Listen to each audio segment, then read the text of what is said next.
Bismillahirrahmanirrahim. Assalamualaikum warahmatullahi wabarakatuh. Alhamdulillahilladzi arsala rasulahu bilhuda wa dinil haq liyuzhirahu 'alad dini kullih walau karihal musyrikun. Asyhadu an la ilaha illallah wa asyhadu anna muhammadar rasulullah. Allahumma sholli ala Muhammad wa ala alihi wa ashabihi ajmain, amma ba'du. Alhamdulillah, kita telah memasuki hari ke-14 di bulan Ramadan tahun ini. Bagaimana kabar semuanya? Semoga ayah, bunda, bapak dan ibu guru serta anak soleh-soleha sehat walafiat. Amin ya rabbal alamin. Apa kabar keimanan kalian? Semoga Allah Subhanahu wa taala terus menambahkan keimanan kalian di hari-hari berjalannya bulan Ramadan ini. Bagaimana tilawah kalian? Sudah berapa juz hari ini? Bagaimana puasa kalian? Sudah ada yang bolong kah? Semoga Allah Subhanahu wa taala selalu melancarkan segala urusan kita semua. Amin ya rabbal alamin. Ramadan tahun ini terasa berbeda. Kita tidak bisa kumpul bersama dulu, semua harus berjarak. Namun ada yang selalu menyatukan hati, yaitu doa. Pertemuan bisa saja terbatas jarak, tetapi doa tidak. Hari ini Bu Nurul akan membawakan materi yang berjudul Perbanyaklah Berdoa. Allah Subhanahu wa taala berfirman, Quran surat Al-Baqarah ayat 186. Bismillahirrahmanirrahim. Wa idza sa'alaka ibadi anni fa inni qarib ujibu da'watad da'i idza da'an falyastajibu li wal yu'minu bi la'allahum yarshudun. Yang artinya, dan apabila hamba-hambaku bertanya kepadamu Muhammad tentang aku, maka sesungguhnya aku dekat. Aku kabulkan permohonan orang yang berdoa apabila dia berdoa kepadaku.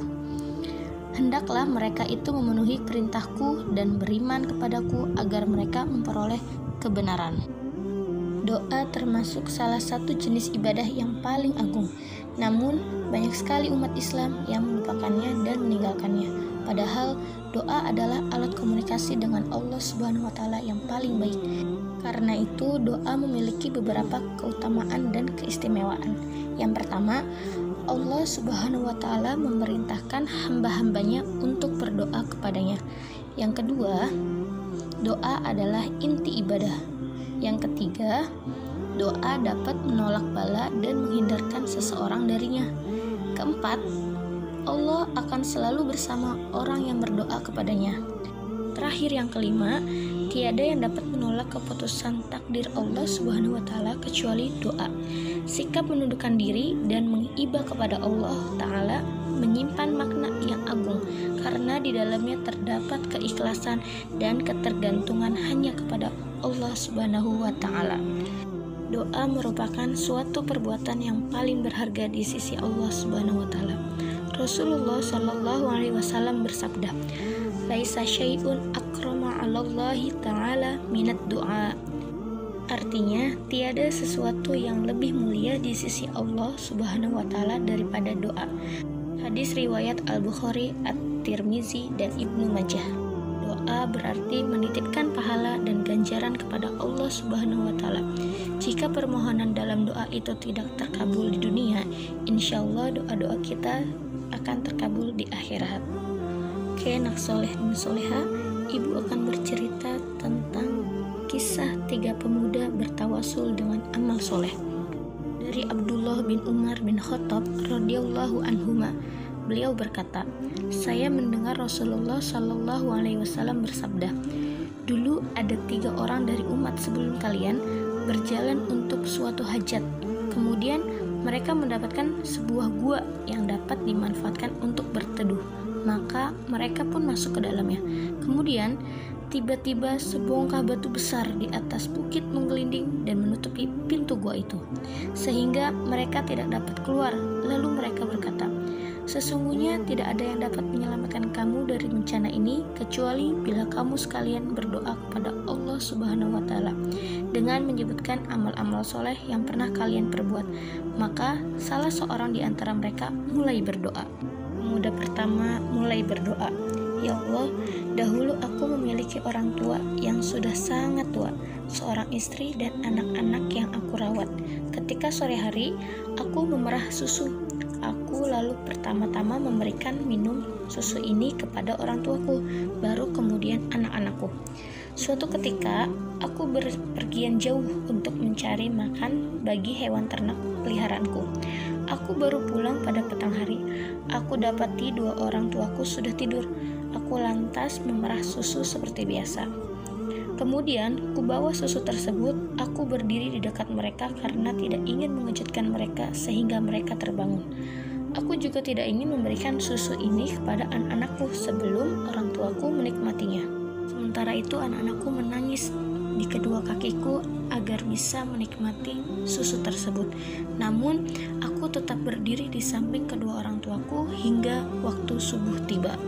Ya Allah, jika apa yang telah aku lakukan tersebut semata-mata karena mengharap ridho-Mu, maka perkenankanlah untuk menghilangkan kesusahanku dalam mengangkat batu yang menutupi gua ini.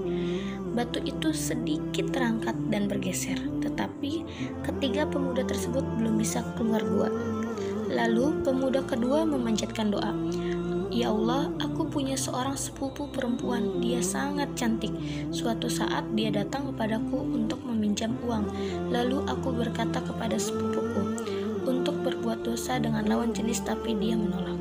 Lalu sepupuku berkata, takutlah kepada Allah dan jangan kau lakukan perbuatan dosa kecuali dengan cara yang benar. Allah, jika apa yang saya lakukan adalah benar hanya menggapai ridho-Mu, maka hilangkanlah kesusahan yang sedang kami hadapi. Kami mohon angkatlah batu tersebut. Batu itu kembali bergeser, tetapi tetap saja mereka bertiga belum bisa keluar dari gua. Kemudian pemuda ketiga turut berdoa, Ya Allah, saya memiliki sejumlah pekerja. Saya berikan upah hasil kerja mereka kecuali satu orang pekerja. Dia tidak mengambil upahnya dan mengumpulkannya hingga menumpuk.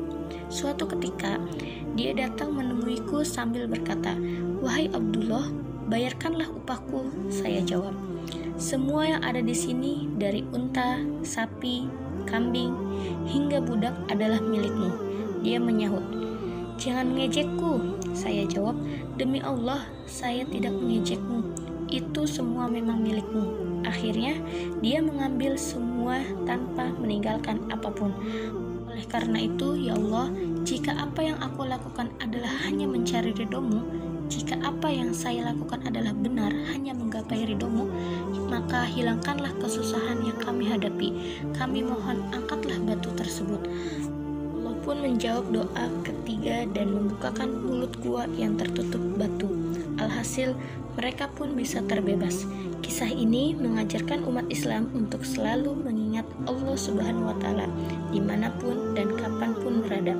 Selain itu, amal soleh dibolehkan jadi perantara terkabulnya doa. Alhamdulillah, materi hari ini telah selesai. Langkah selanjutnya, nak soleh dan soleha, silakan buka buku panduan Ramadan halaman 25. Setelah kalian baca doanya, jangan lupa di checklist ya. Sebelum ditutup, ibu mempunyai satu pantun. Tak perlu bersuara, cukup hati yang berbicara. Tak perlu banyak cerita, cukup langitkan bersama doa. Tetap semangat nak soleh dan soleha. Mari kita panjatkan sebanyak-banyaknya doa kita pada bulan Ramadan ini. Insya Allah, Allah akan mengijabah doa-doa kita. Insya Allah. Mari kita tutup materi hari ini dengan membaca doa kafaratul majelis. Subhanaka Allahumma wa bihamdika asyhadu an la ilaha illa anta astaghfiruka wa atubu ilaihi. Akhirul kalam. Wassalamualaikum warahmatullahi wabarakatuh.